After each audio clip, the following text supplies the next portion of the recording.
Akin yan ah. Hindi. Galing to sa ipin ko.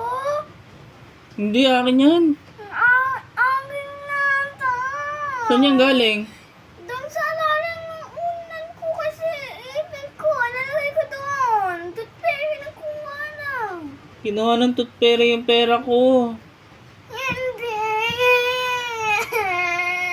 Kinuha ng Marit, di ba kinuha ng toothpaste yung pera ko? Kinuha niya. Akin. Hindi. Nandun sa iyo eh. Wala sa ngipin mo. Nakuha na toothpaste.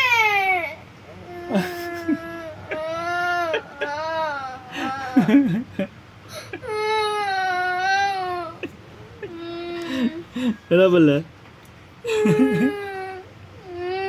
Ayan, kawawa naman ate ko. Good morning. Ay, gising lang. Iyak na agad.